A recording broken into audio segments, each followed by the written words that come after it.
La 4G Batelma vous présente Ny vaovao.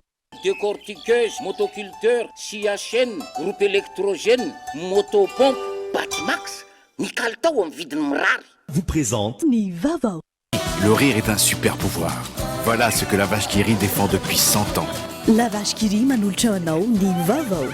La vache qui rit, parce que c'est meilleur de rire.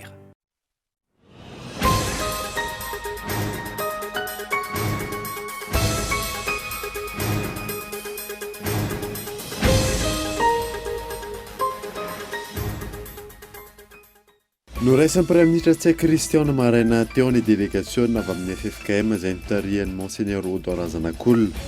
Miankina amin'ny fepetra izay ho raisin'ny filoham-pirenena no andraisana fepetra ho an'ny fiangonana raha ny fanazavan'izy ireo. Isan'ny sosikevitra entin'ny filohan'ny antemeran-doholona ny hanamafisana ny fampanarahana ny fepetra sakana entina hiadiana amin'ny fianaky ny valinaretina Covid-19. Ho mafy amin'ny fiainan'ny vahoaka malagasy ho izy raha toa hiboka tanteraka isika. Tafakatra avy 10 ny tinady amin'ny vokatra hiadiana amin'ny Covid-19 tahaka ny gel hydroalcoolique sy ny spray raha ny fanadinana natao. Miakatra manaraka izany ihany koa ny famokarana, ny ravitsara no isan'ny akora fototra amin'izany. Lehilahy enina no saron'ny polisy teo am-panatanterahana sy fitaterana ireo entana hanatsarana ny kianjan'ny bare eny Mahamasina. Noho ny antso nataon'ny olona tsara sitrapo teo ampamantrarana camion izy ireo no sarona. Maresaka iraisampirenena any Birmanie maherin'ny 700 ankehitriny ireo mpanao fihetsiketsehana namony eny vokatry ny fifandonana tamin'ny mpitandron'ny filaminana. Araka izany natanteraka etsika ho fanomezam-boninahitra ireo namony eny mponina. Ny atetiny revatra.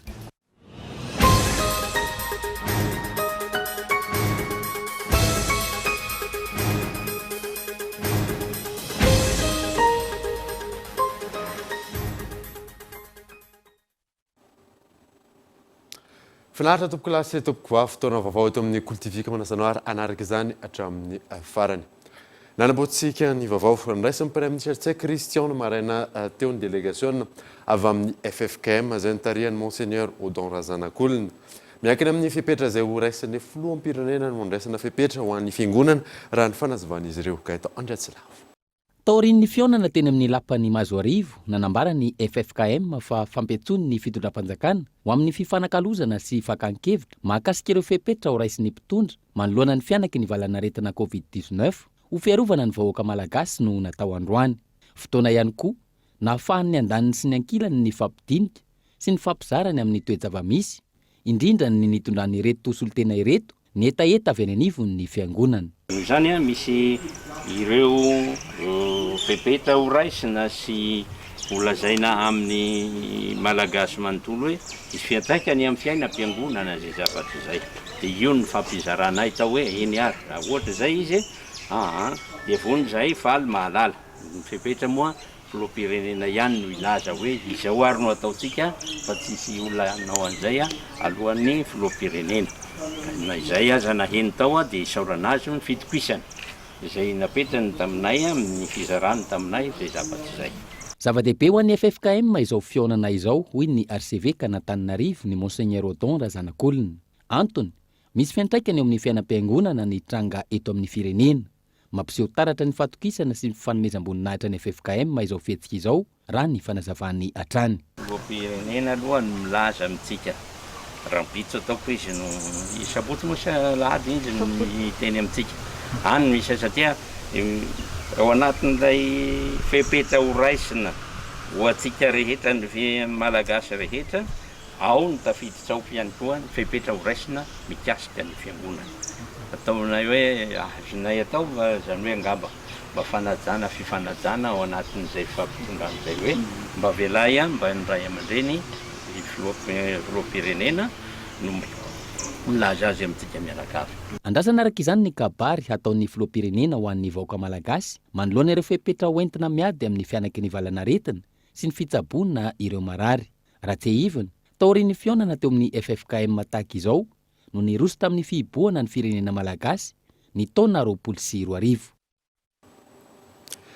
5 isanjato ny orinasa mpikambana amin'ny fifipama amin'izao fotoana izao ny tsy mbola tavarina hatramin'ny sin'ny fiboana ny taona 24 tsy ho zakany toekarena intsony raha toka isy fiboana tanteraka eto Madagasikara raha ny fanazavana miantarandriana io. Nandritra ny famianaram-pahasalamana sy ny fiboana ny taona 24 iny, 80 isanjato ny orinasa mpikambana teo anivon'ny fifipamana ny fivondrona ny mpandraraha malagasy notra pasahiranana tanteraka. Amin'izao fotoana izao tsy mbola tafarina ny 15 isanjato ny orinasa mpikambana amin'ny fifipamana. Manoloana ny firongatry ny valanaretina, manay ho fepetra raisy ny fitondram-panjakana ny mpandraraha. Tsy ho zaka ny orinasa intsony ny fiboana tanteraka raha ny fanazavana. Faraparan'ny taona 24 iny izay verina hoe efa tena afaka niasa ara-dalàna ankoatra ny sehatr'asa rona telo ka raha iverenana indray zany ireo confinement dia miakatra ohatran'izay ihany koa nisy an'ny orinasa ho sahirana satria raha malala fa ny fahefa mividy eo anivon'ny tsena zao mihena, zany hoe ny mpanafatra entana mpividy entana aty amin'ny orinasa efa mihena nisany mihena ihany koa ny komandy raha mbola tsy afaky ny asa ihany koa satria misy ny fiobona dia nendray tsy voafetra mihitsy raha tsy efa tena metraika aminao ilay izy vitanao hoe vera 5 isanjato ny chiffre d'affaires. Sarotsarotra ho an'ny kitapo-bola mpanjakana ny zaka ny fikatona ny toekarena ray manontolo ary ny orinasa izay mbola ao anatin'ny fahasahiranana raha mikatona tanteraka koa dia hitombo be mihitsy ny fahavoazana ao anatin'ny hoe fahaverezana asa mihitsy. Misy ankilany fepetra afaka atao hiatrehana ny ady amin'ny valanaretina sy hamehezana kokoa ny fiatraikan'izay amin'ny toekarena. Raha mafisina zany le fepetra amin'ny fanaraha-maso mba tsy hiparitany valanaretina dia tsy maintsy irosona ny fiobona amin'ny ampahany. Tsy ajanona tanteraka io satria tsy ho zaka tsy ho zaka amin'ny toekaren'ny firenena mihitsy. Ka rehefa amin'ny andro tsy fiasana, ohatra hoe ny sabotsy ny lahady dia tena confinement total. Fa ny andavanandro ankoatran'ny hoe sehatr'asa tsy maintsy fitsaboana, ny pompier sy ny namany ireny, fa ny andavanandro dia tokony hiany izay atao hoe amin'ny ampahany izay. Tokony hisy raha ny fanazavana ny fanohanana mazava ny orinasa manerana ny nosy. Ohatran'ny misy any toeran-kafa ny firenena-kafa tena misy fanampiana ara-bola mivantana natao amin'ny orinasa fa dia tena hoe miaina amin'izay zava-misy kely teo ka raha ny kely ananana ny mbola horitra ihany satria isy confinement total dia be dia be mihitsy ny orinasa hikatona tanteraka mihitsy raha ny fahitana azy. Tena efa nangatahana mihitsy io tamin'ny taona lasa tamin'ireny hoe teti-bola hidivana amin'ny Covid ireny hitsinjovana ny fiarovana ny asa sy ny sisa misy fanampiana ara-bola mihitsy omena ny orinasa fa maromaro koa ngamba hoe fanemorana fandoavan-ketra ny tena nisy tao. Ankoatra ireo orinasa ara-dalàna, miatraika mivantana amin'ny orinasa tsy anatin'ny ara-dalàna na ireo secteur informel ny fiboana. Ny antontanisa teo anivon'ny fifipamahatrany ny taona 24 nahatratra mahery ny iray hetsy ny isan'ny fahaverezana asa teto Madagasikara. Tsy aivina araka ny antontanisa teo anivon'ny fifipamahatrany ny taona 24 nahatratra mahery ny iray hetsy ny isan'ny fahaverezana asa teto Madagasikara. Omaly ny niona tamin'ireo mpitatitra mpampiasa ny lalam-pirenena fahafito ny tompona ndraiky tsy avy anivon'ny ATT. Noresana nandritra izany lamina ho amin'ireo zotra nasionaly sy rezionaly amin'iny lalam-pirenena iny alarany avison. Raika ny lamina vaovao napetraka tsy maintsy mijanona eo ambalavao ireo mpitatitra rehetra avy amin'ny faritra Analamanga miazo ny lalam-pirenena fahafito ka tafiditra ao anatin'izany ny zotra F suburbaine. Eo Antsirabe kosa no faran'ny zotra nasionaly miazo ny lalam-pirenena fahafito avy amin'ny tapany Atsimo sy Andrefan'ny Nosy. Fepetra niraisina ety anivon'ny fitaterana zany. Voalohany ireo mpitatitra rehetrarehetra avy any amin'ny faritra Analamanga manaraka ny lalam-pirenena fahafito dia mijanona eo ambalavao. Ny nahazo alalana amin'izany dia ny ligne suburbaine, ligne F. Raha taloha zany zareo nakaty Tsinjony, zao izy dia mijanona eo ambalavao. Zay aloha ny avy any Antananarivo.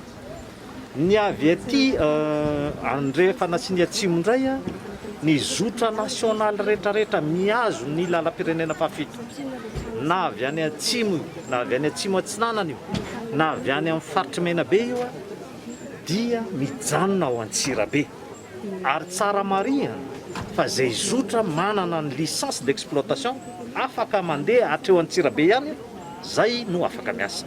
Akoatra izay hofoanana ny zotra mampitohina Ambatolampy sy Behenjy ary foanana tanteraka ny toby fiantsonana. Ho fitsinjovana ny vahoaka ao Behenjy mba ahafahany zareo misitraka ny ravitaillement dia isaky ny zoma dia ho sokafana Ambatolampy sy Behenjy andron'ny tsena zany izy io. Fa ny fiara rehetra zay mandeha eo dia maka autorisation spéciale amin'ny ATT ary manaja ny fepetra rehetrarehetra ara-pahasalamana, misy ny traçabilité, misy ny manifold zany. Mbola afaka mandeha ny zotra régionaly ao amin'ny faritra Vakinankaratra mampiasa ny lalam-pirenena fafito saingy ao Ambatolampy no farany. Afaka manao ny asany ihany koa fa ny fiara fitaterana entana saingy tsy mahazo mihoatra ny 3 ny olona ao anatiny araka ny efa voalazan'ny ministera. Nanatrika ny fivoriana ny ministry ny aditans ny fitsanjaram-pahefana, ny taleniny ATT ary ireo mpitandro ny filaminana sy ny CRCO avy ao amin'ny faritra Vakinankaratra sy Analamanga. Isan'ny sosikevitra entin'ny filohan'ny Antenimierandoholona fepetra sakana entina iadina aretina a Covid-19 ho mafy amin'ny fiainan'ny vahoaka malagasy ho izy raha toka hiboka tanteraka isika. Henri Florio. Eo am-piandrasana ny fanapahan-kevitra ho raisin'ny fitondram-panjakana, ny vahoaka malagasy tsy vaky volo ankehitriny amin'izao ankatoky ny famaranana ny 12 andro voalohany amin'ny amiana ara-pahasalamana eto amintsika izao.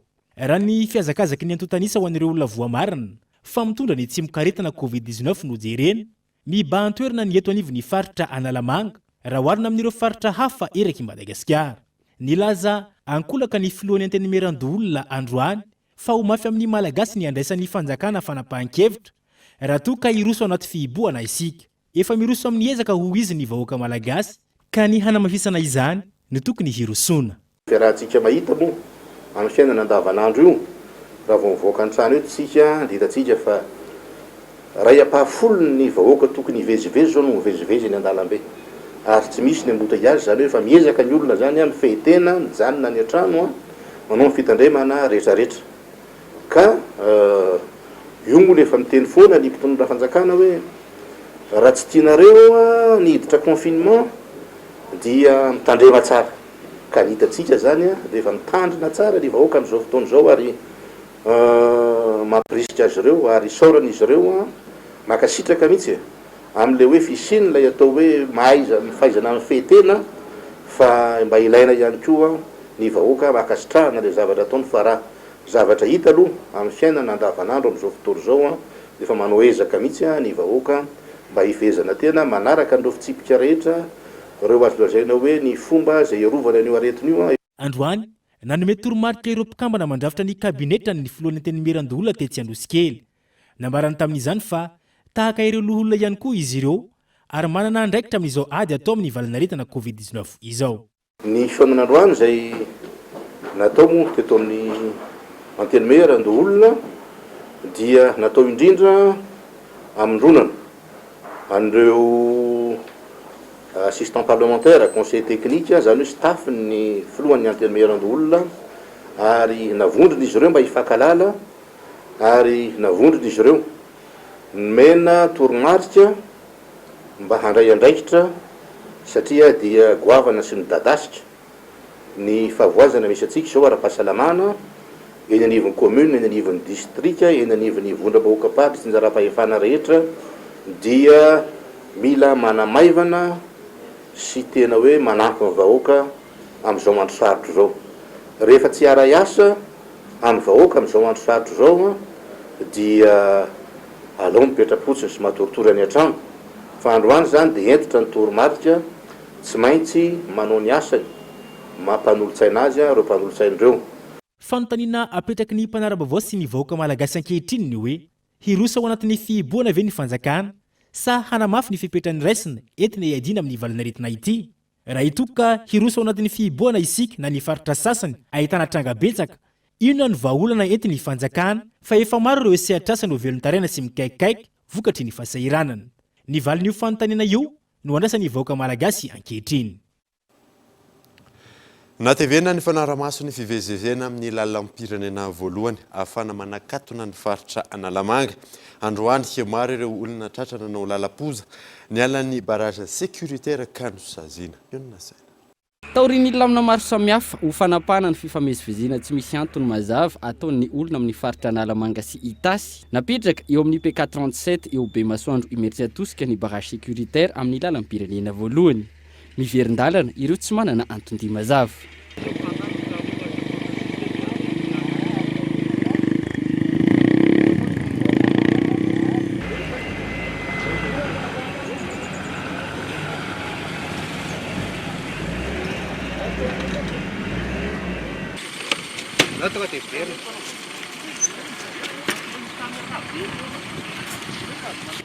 Ny olana Antananarivo tsy afaka makaty Itasy satria lasa manaparitaka an'ilay aretina. Dia nareo nefa avy Antananarivo mbola makaty a.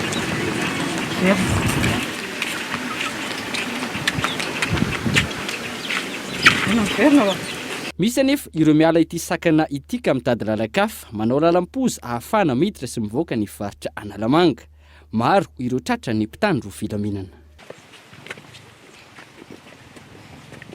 Efa fantatrareo zany rehefa enjena rehefa fitondranareo olona taterana olona ry amin'ny barrage dia manao lalam-poza nareo mitsoka aty fa tratra ihany nareo. Lalanareo fa ina mampijanonareo any fa ifanentrany zay. Direna aty.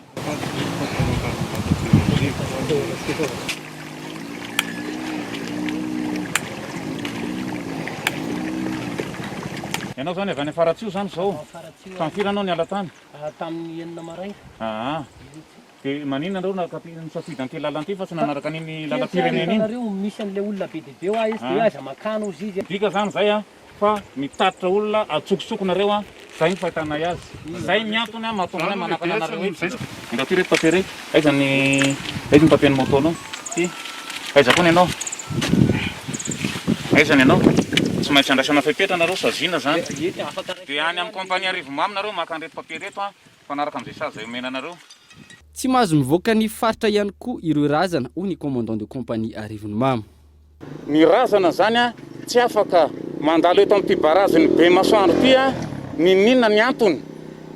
Razana avy any Analamanga itsofoka ty Itasy araka koa ny fanapa-kevitry ny CRCO Itasy. Fa raha misy an'izay tranga zay dia averina any Analamanga fa tsy afaka mitsofoka aty amin'ny faritry ny Itasy. Raha nitatitra voaray androany tamin'ny 4 ariva avy amin'ireo zandary manao ny barrage sécuritaire amin'ny lalam-pirenena voalohany, taxi moto sy fiara mitondra olona antsokosoko miisa 70 no sotomina antota taratasy, fiara 520 no naverina noho ny tsy fananana antony mazava, ary olona nandeha tongotra miisa 20 tsy nisy taratasy manamarina ny dieny na ny mombamomba azy no naverina tamin'ny toerana any angany. Tokony modely manoloana ny fanaran-dalàna ny tompona ndraiky mpanjakana maro samihafa manoloana ny ady atao amin'ny fianaky ny valinaretina Covid-19 eto Madagasikara. Tsy tokony isy ny famorim-bahoaka raha ny fanehoan-kevitry ny solombavy-moaka ny Tomasina Henri Florio. Raha ny antontanisa, misy 7-10 ireo farafara ahafahana mandray an-tanana. Ireo marary ny Covid-19 eo anivon'ny hôpitaly be ny Tomasina ao. Fantatra fa efa mihena ny isan'ny olona voamarina fa mitondra ny tsy mikaretina Covid-19 ao Tomasina ao noho ny ezaka maro samihafa nataony tompona andraikitra. Na izany aza, mila mitandrina trany ny rehetra. Ny henina ho enina ireo ao anatin'ny forma grave any an-toerana ankehitriny, raha toa ka misy 50 ireo mbola manaraka ny fitsaboana. Nandiso ny filazana fa tsy ampy ny fanafody entina hitsaboana ny marary, ny tompona andraikitra eo anivon'ny hôpitaly be ny Tomasina androany. Mamatsy ireo mpiara-mondy mantoka. Ny ara-panafody araka ny fepetra napetraka ny fanjakana dia manao komandy. Mbola tsy lany mihitsy eo dia manao komandy tonga. Misy tsy ampy fa niazana tadiavina any amin'ny toeran-kafa dia tonga foana ara-potoana. Zany hoe mahazo mideratena kosa ny Tomasina fa tsara tsabo kosa eto amin'ny hôpitaly be sy ny hôpitaly manara-penitra indrindra koa raha ireo lafiny le drafitra fandraisana ny marary voan'ny Covid-19 dia manaraka ny protocole national tanteraka zahay. Nanamafy ny solombavim-bahoaka voafidy tao Tomasina fa na eo aza ny fidenany tao an'ny Tomasina manokana noho ny ezaka ataon'ny tsirairay tokony ho modely ihany koa ny mpitondra fanjakana ka tsy hamory olona mihitsy. Ny famorim-bahoaka dia oka jalintsika satria mbola maro mitontona andraikitra mamory vahoaka dia mamparitaka valanaretina dia lasa nanoatra hoe tsy magnampy ny hôpitaly tsika fa arabasoa arabatsara miaigna dia miaigna ny isan'ny marary eto amin'ny hôpitaly bea anakenina sisan'ny forme grave nefa ny taloha mihoatra ny 7 donc zany mahazo bravo mihitsy zany mpiasa ny fahasalamagna eto ampy tsara ny oxygène hitanareo za taloha igny mitabataba momba ny oxygène dia efa nanome oxygène ny UNICEF ny PNUD niaraka manome dia ny teninay moa zany dia mankasitraka zay rehefa mandray fanapa-kevitra fanjakana hoe hagnano vaccin amizay tsika satria enim-bolana mahery zay zao dia milaza isan'andro hoe mila vaccine. Raha misy vaccine ane tsisy olo maty, raha misy vaccine mpiasa fahasalamagna voaro daholo. Ankoatra io, nanolotra fanampiana ho an'ny teo anivon'ny hôpitaly Benito Masina ny Siloavim-bahoaka voafidy tao an-toerana entina hanatsarana ny efitrano fandraisana marary sy hanampiana ireo fitaovana eo am-pelantanana. Olona miisa 2.7 vaovao indray no voamarina fa mitondra ny tsimikaretina coronavirus eto Madagasikara raha nitatitra tamin'ity androany ity. Olona 4 no namoniany raha toka 300 ireo sitrana soamantsara. Henri Florio. Raha ny fivoarany antontanisan'ireo olona voamarina fa mitondra ny tsimikaretina COVID-19 eto Madagasikara ny datin'ny omaly fa 15 ny volana aprily taona 2024 araka ny tatitra navoakany teo anivon'ny ministeran'ny fahasalamam-bahoaka. Fantatra fa tafiakatra 2.7 ireo tranga vaovao voamarina ny andron'ny omaly. Raha toka miisa 300 ireo sitrana soamantsara, 4 kosa ireo namony ainy. Ireo antontanisa ireo izay azo tamin'ny fitiliana 7,700 izay natao. Mitotaly 7,705 ireo olona mbola manaraka fitsaboana eraky Madagasikara ankehitriny. Raha toka 470 ireo izay ao anatin'ny fahasarotana hatramin'ny datiny 15 aprily 2024. Nanomboka ny datiny 13 martsa 2024 no mankaty. Miisa 7,3 alina ireo olona voamarina fa nitondra ny tsimikaretina coronavirus. 7,705 alina ireo sitrana soamantsara raha toka 1,3 ireo efa namony ainy. Fa ho an'ny fitsinjaran'ny isa-paritra kosa indray, izany nahitana tranga maro indrindra ny faritra Analamanga izay nahitana tranga 700 raha toka 5,40 ireo sitrana soamantsara ary iray ny namony ainy. Tafakatra afoliany ny tinady amin'ny vokatra iadina amin'ny COVID-19 tahaka ny gel hydroalcoolique sy ny spray raha ny fanadidina natao. Niakatra nanaraka izany ihany koa ny famokarana. Ny ravitsara no isan'ny akora fototra amin'ny izany. Michel Arnarja. Pomme, gel hydroalcoolique, spray vita amin'ny karazan-dravinkazo hita eto Madagasikara, vokatra iadina amin'ny COVID-19 miroborobo amin'izao fotoana izao.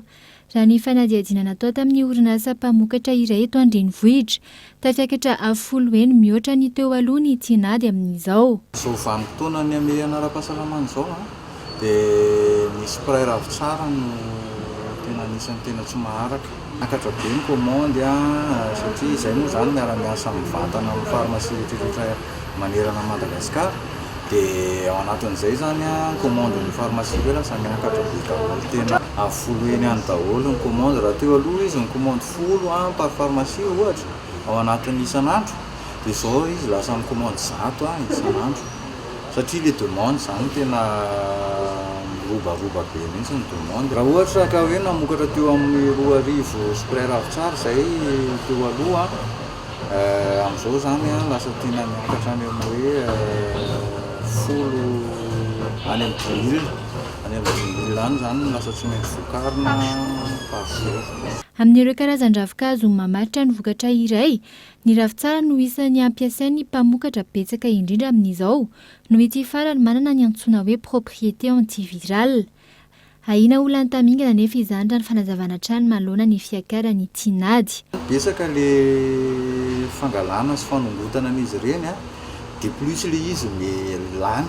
Ohatra fotsiny izao ny ravitsara zany manomboka rupture koa zany izao ny ravitsara amin'izao fotoana itenenantsika izao satria ombotana foana le izy hitsaboana an'ilay aretina, hiarovana amin'ilay aretina. Akora ravitsara zany le huile essentielle ravitsara io zany izao raha ohatra teo aloha le izy manodidina ny 5 alina ny litra dia ankehitriny izy a somary miakatra kely lasa fitoal izay zany hita raha ohatra hoe vinavinaitsika zany ataontsika hoe en moyenne zay tena mavita mandany eo amin'ny 5 litre 5 kilo mantsy mandeha par kilo mantsy le izy eo amin'ny 5 kilo amina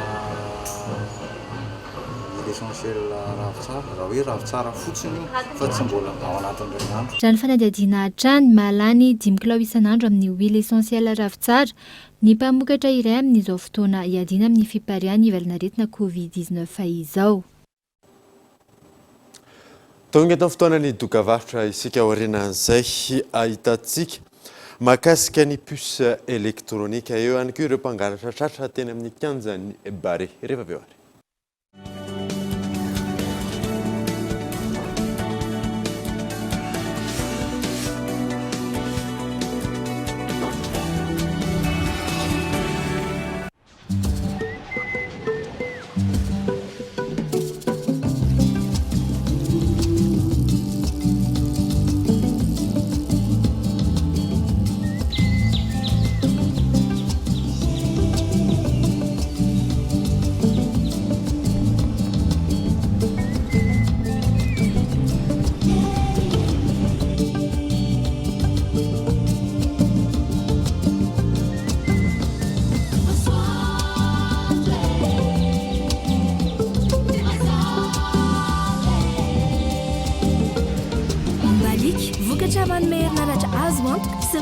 Tontolo iainana ahafahanao misitraka hazavana serasera ary fialamboly isan'andro n'aiza n'aiza eto Madagasikara.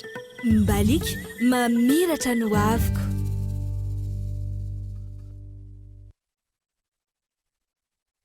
Il existe un super pouvoir que nous avons tous. C'est le rire. Le rire nous aide au quotidien. Le rire nous donne la force de combattre l'adversité. On est tous égaux grâce au rire. Le rire nous permet de voir le monde différemment. Alors oui, le rire est un super pouvoir.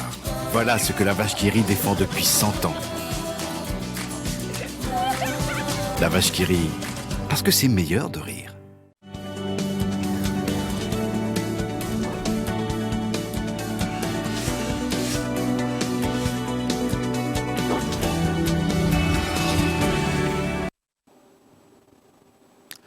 Miditra ny tapany faharoan'ny vaovao isika.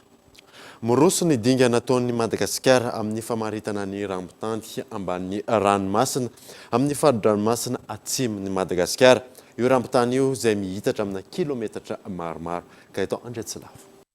Toy ny fankatoavana tao amin'ny filan-kevitry ny ministra ny fahatelo ny volana Martsa lasa teo no tanterana androany tao amin'ny MAE Anosy ny fanaovan-tsony fifanaraha-piara-miasa amaritra ny plateau continental de Madagasikara na ny famaritana ny rambotany ambany ranomasina any amin'ny faridranomasina atsimon'ny Madagasikara. Fankatoavana ny fiara-miasa eo amin'ny OMNIS sy ny SIO na ny Second Institute Oceanographie.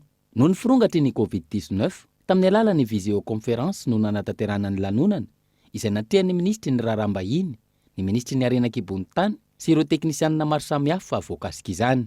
Ny Maso Ivosino monina sy miasa eto Madagasikara sy ny ministra lefitra amin'ny arena voajanahary Aosinina ny ankilany. Ny taona 2024 no nametraka ny fangatana voalohany Madagasikara ahafana manitatra io rambotany ambany ranomasina io teo anatrehana isampandrarahan'ny firenena mikambana amin'sahana izany.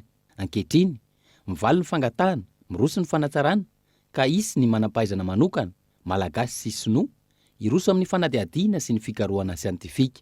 Fanitarana ny sisy tany malagasy io famaritana ny rambotany ambany ranomasina any amin'ny faritra ny masina Atsimon'ny Nosy io. Ny rambotany ambany ranomasina izay mitatra amina kilometatra maro ary feno arena voajanahary sy arena kibony tany maro ihany koa. Isan'izany ny petrole sy ny gaz. Puce elektronika roetsy no efa tonga eny anivon'ny ministera ka ampiasana amin'ny faritra Androhy sy Anosy. Ampiasana amin'ny hiady atao amin'ny fiparitany valinaretina sy ny fivezivezen'ny omby sy ireo biby fiompy maro samihafa izany fa ihany koa ny tsy fandriam-pahalemana ka eto Andriatsilavo. Naroso tao anatin'ny filan-kevitry ny ministra ny 2 Martsa 2024 lasa teo ka nahazo fankatoavana ny firosoana amin'ny fanaovana ny traçabilité sy ny identification électronique des animaux ruminants any amin'ny tapany atsimon'ny nosy. Ny faritra Androisy Anosy no anaovana andrana ary efa azo ireo bokola anantanterana izany ka atomboka amin'ny fampiofanana. Misy roa etsy no efa tonga eo anivon'ny ministera ny fambolena sy ny fiompiana ary ny jona ary raha ny tokony ho izy tokony omaly fa 14 aprily no efa nandeha nidina ifotony ireo médecin vétérinaire, ny technicien rehetra, ny informaticien andeha anatanteraka an'izay fampiofanana sy fiofanana ary fanaovana recyclage an'izay efa nahazo fampiofanana zany tokony midina ny fotony manatanteraka amin'izay an'izay tena opération de bouclage zay ho an'le région pilote. Tompona ndraikitra maro no misehatra amin'ny fanaraha-maso ny fivezivezen'ny omby. Isan'izany ireo mpiara-mombon'antoka sy mpamaty vola, ny ministeran'ny atitany, ny ministeran'ny filaminam-bahoaka.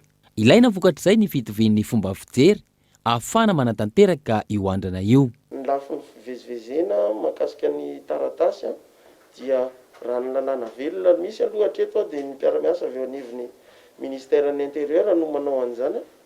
Ny lafiny fanaraha-maso ny resaka traçabilité sanitaire sy ny resaka aretina ihany koa dia ny mpiara-miasa avy eto anivon'ny ministère misahana ny fiompiana no manatanteraka an'izany ary eo ihany koa satria raha tsika malala fa anisany objet de prédilection ny dahalo zany resaka omby fiondra manosy zany dia tsy maintsy misy ihany koa ny agent de l'État chargé de contrôle na authenticité ny document sy ny contrôle d'origine nyreny biby reny tsy maintsy misehatra eo. Mazava ny lalana irosoana amin'ny fanavaozana sy ny fanatsarana raha ny fanazavana saingy nahato aloha hatreto noho ny fisian'ny valanaretina COVID-19 sy ilay tazo mahery vaika mamono ireo biby miraokahatra. Ny tanjona dia tsy hoe fanesorana autorité compétente anankiray tena mazava tsara fa araka ny nambarako teo moa dia hoe efa samy manana ny anjara asany ny tsirairay avy fa manatanteraka ny anjara asany tsirairay avy io ao anatin'ilay dématérialisation sy digitalisation no dingana zany tena ho tanterahantsika manomboka izao.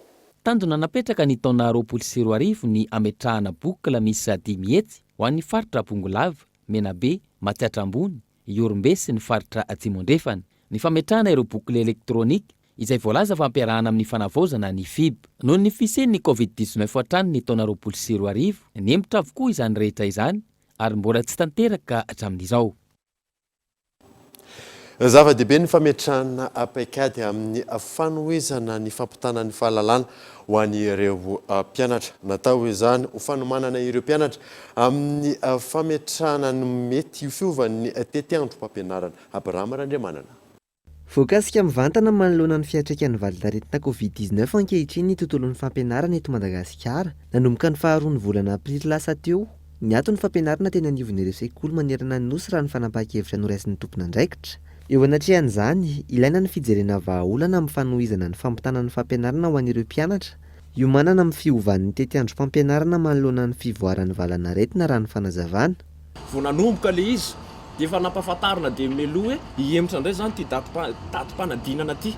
Fa hatreto aloha dia mbola tsisy miteny an'izay izy fa hokorontanina indray zany ny sain'ny mpianatra ao aoriana kely hoe sady efa tsy mianatra mandritry ny fotoana tsy fantatra hoe mandram-paharoviana.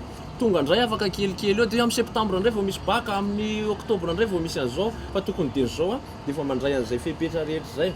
Aleo ny mpianatra tsy mianatra mivoaka ny faritra misy azy raha mbola azo atao aloha mandritry ny Covid io resaka io dia ny tokony atao fitondram-panjakana amin'izao dia hoe ireto ary ny programa rehetrarehetra ny polycop sy ny rehetrarehetra sitsika tsy mianatra zarana maimaimpona ny anivon'ny sekoly izay misy azy ihany dia avy eo izy tonga ny examen na mbola ao anatin'ny aretina miparitaka ary tsika dia eo akaiky ny fokotaniny eo ihany izy no manao examen. Tsy aivina, itoy ato anatin'ny 12 andro manaraka manomboka ny alatsinainy ho avy izao ny fialan'ny sasatry ny Pasika ho an'ireo mpianatra manerana ny nosy. Lafy hafa kosa indray dia mitaraina ireo mponina amin'ny commune Ivato quartier 4 avokatry ny feo sy ny fofona maimbo avoakan'ny orinasa vahiny mpanao kapa eny an-toerana. Efa nisy ny baiko nomen'ny solon-tena-panjakana tonga teny an-toerana saingy tsy misy ny tanterahana ity orinasa ity raha ny fanazavana azo io nasaina.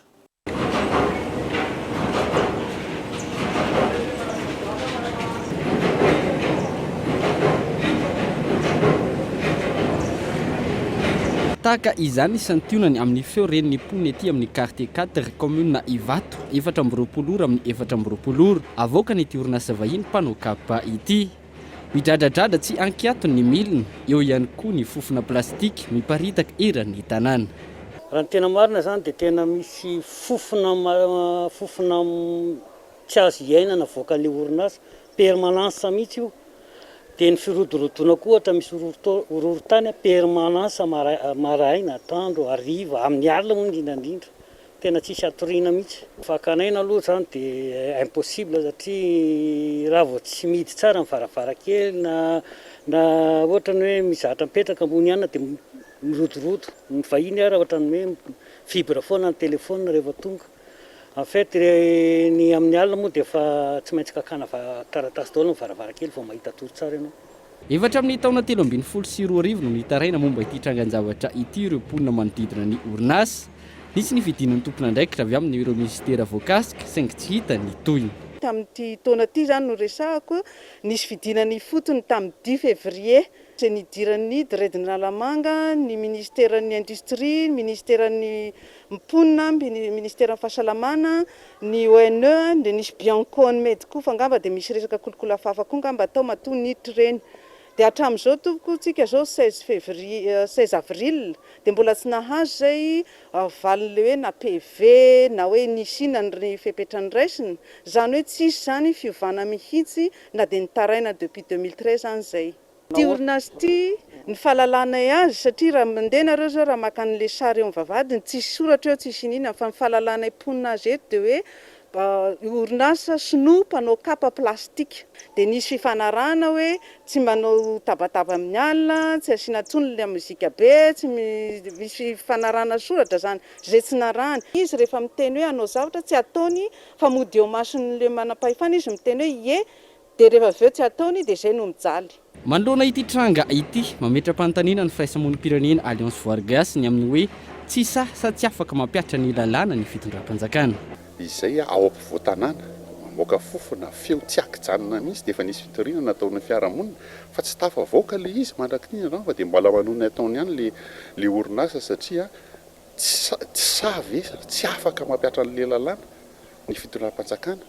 Nefa zavatra efa flagrant be zao no ataon'le olona ary izay manainga mihitsy zany raha mbola tsy mivoaka ary le décret d'application satria izay koa ny zava-misy le hoe les lois sur les normes environnementaux zany misy fa le fomba fampiarana azy ny resaka eto zany resaka fofona feo sy ny sisa zany izay tokony ampiarina ihany koa satria manimba indrindra amin'izao resaka coronavirus zao ny raha akoatran'ny hoe aretina mety azo amin'le izy raha olona tsy afaka matory zany na hoe tratra ny fofon'ohatra zany tonga dia marefo azy. Andrasana araka izany ny fidinana ifotony sy ny fandraisana fepetra avy amin'ny tompona andraikitra isa-tokony momba ity raharaha ity indrindra amin'izao amehany ara-pahasalamana izao. Lazaina moa zany hoe tokony hiboka ao an-trano dia nefa miboka ao an-trano ianao fofona zavatra io ny rehanao dia nefa na amin'ny alina ary efa mba niangaviana ihany hatramin'izay fidinana rehetrarehetra izay hoe amin'ny 9 alina mba hajanona dia efa nanaiky izy hoe amin'ny 5 hajanona fa zao mandra-parain'ny andro tsy matory ianao zany. Dia nefa nareo raha manaraka ny torohevitra amin'ny resaka amehana ara-pahasalamana dia hoe ny toromaso ilaina io ny tsy andairana hoe zay zany zavatra naturel dia nefa n'izay tsy matory. Lehilahy enina no sarin'ny polisy nangalatra ireo entana anatsarana ny kianjan'ny Abare eny Mahamasina no niantso nataon'ny olona tsara sitrapo teo ampamatrarana camion izy ireo no sarony Gaetan Andriatsilavo. Lehilahy misy enina no voasambotry ny polisy miasa amin'ny saky tetsy Mahamasina no ny fangalarana fitaovana anamboarana ny kianjan'ny Barea. Ny aliny 4 ny volana aprily 2024 tokony ho tamin'ny folora sasany nahazo antso avy amin'ny olona tsara sitrapo ny polisy miasa amin'ny sagy anosy izay nilaza fa misy camion kely sy olona maromaro mamoaka entana avy amin'ny kianjan'ny Barea Mahamasina eny amin'ny manodidina. Ireo entana anatsarana ny kianja no entana taterin'izy ireo. Nidina teny an-toerana nijery ny zava-nisy ny polisy. Tsikaritra teo akaiky ny kolejy Masinda Josefa Mahamasina nakasisy ny ilay camion kely voalaza. Tovolahy miisa 9 miaraka amin'ny mpamily ihany koa no tratra teo. Mbola tratehaka teo amin'ny mpamatrarana ny entana izy ireo. Ny sasany nanolotra avy eny ambony, ny sasany nandray sy nametraka izany tao anaty fiara. Nosamborina avy hatrany karavatany vao nahitan'ny pôlisy ny roa niezaka nitsoaka saingy tratra tsy lavitra teo. Fantatra araka izany fa contreplaqué sahabo 2 metatra sasany ny lavany, 2 metatra ny sakany, miisa 420 no efa voafatotra sy voafatratra tao anatin'ilay camion izay nangalarina izy ireo. Mpamily ny iray, mpanelanelana ny iray hafa ary mpitaona intana kosa ny ambiny. Natolotra ny fampanaovana androany izy enina ireo ary mitoy hatrany ny fanadihadiana ataony ny mpitandro filaminana. Maresaka iraisam-pirenena any Birmanie maheran'ny 700 ankehitriny ireo mpanao fihetsiketsehana namoneny vokatry ny fifandonana tamin'ireo mpitandro ny filaminana. Araka izany nanatanteraka hetsika ho fanomezam-boninahitra ireo namoneny ireo mponina fanadina. Mitoy hatreto ny hetsika fanoherana sy fitakiana tanterahan'ireo mponina ny Birmanie mikasika ny tsy fankasitrahan'izy ireo ny fanonganam-panjakana nataon'ireo miaramila tany an-toerana ny volana febroary lasa teo. Maheran'ny 700 isa ireo namony ainy nandritra ny fifandonana teo amin'ireo mpitandro ny filaminana sy ireo mpanao fihetsiketsehana tato anatin'ny 2 volana. Manoloan'izany nanatanteraka hetsika ho fahatsiarovana sy ho fanomezam-boninahitra ireo namony ainy ireo mponina androany. Ankoatr'izay, tafatsangana ihany koa ny gouvernemanta vaovao izay napetraka ny antoko-panohitra izay mandalina ny demokrasia ny an-toerana mifanindran-dalana amin'ny gouvernemanta miaramila. Araka izany, andrasana hatreto ny mety ho fivoaran'ny toetra rà ny Birmanie tao aorian'ny fananganany antoko-panohitra ny an-toerana ity gouvernemanta vaovao ity. Ny maresaka iraisam-pirenena iny manakatona vaovao tamin'ity andro andeha ankasitrahana nanaraka izany soa afa-tsarada.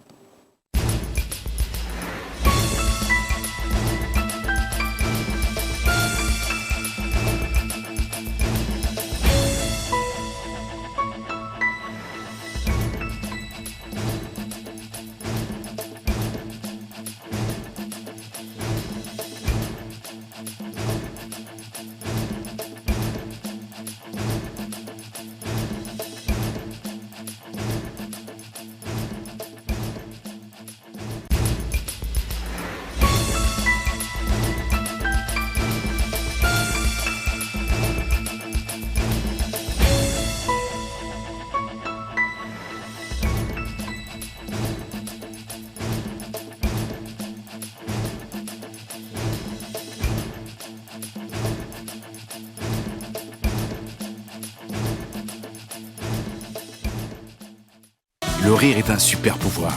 Voilà ce que la vache qui rit défend depuis 100 ans. Narainao teo ny fampalalamba-bao miaraka tamin'ny la vache qui rit. La vache qui rit, parce que c'est meilleur de rire. Décortiqueuse, motoculteur, scia chaîne, groupe électrogène, motopompe, Batmax, ny kalitao amin'ny vidiny mirary. La 4G by Telma vous a présenté ny vaovao.